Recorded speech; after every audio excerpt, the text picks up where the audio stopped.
PM किसान सम्मान निधि योजना को नहीं कृषि विभाग आसिला अपडेट। कौन अपडेट यह जानापी वीडियो को शेष जाए देखूँ आपण अपडेट जाणीजे।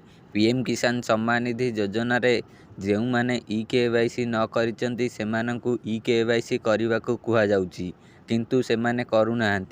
जो मैंने EKYC न करेंगे से टंका दिज्वनी एभली अपडेट आसी। आपण जदि पीएम किसान सम्मान निधि योजना रे EKYC करना तेबे EKYC कर दिंतु जहाद्वारा आपण मैंने आगामी 16तम किस्तिर लाभ नहीं पारे। आपण अकाउंट को 2000 टंका पहुँचीज। 2000 टंका नुह एबे 4000 टंका आपण को मिल पारे। पीएम किसान सम्मान निधि योजना रे पूर्वर एक अपडेट होती 12,000 मिल 6,000 बदल रे। यह छड़ा कृषि विभाग आहरी एक अपडेट देती जे पीएम किसान सम्मान निधि योजना रे टंका न पाइबार बड़ कारण गोटे रोची आधार सहित बैंक अकाउंट लिंक करि नथिबारु।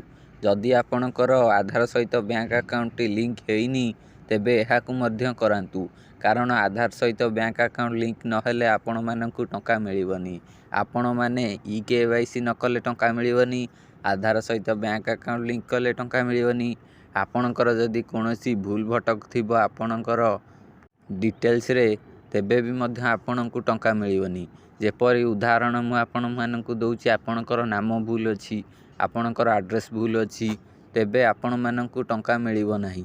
तेणु करी आपण माने ए सब गुडी को ठीक करिवा निहाती दरकार। आपण जदि जने चासी चाष करूचंती तेबे आपण ए सब गुडी को ठीक करि नियंतु। आपणकु 16तम किस्तिर लाभ मिलिबो, 17तम किस्तिर लाभ मिलिबो।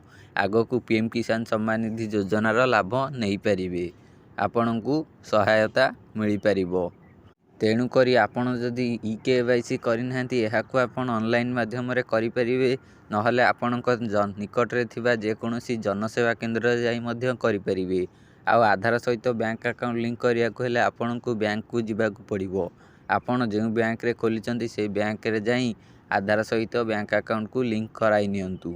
जदि आपण एपरि न करिवे तेबे आपण माने पीएम किसान सम्मान निधि योजनार लाभ नहीं पारिबे नाही।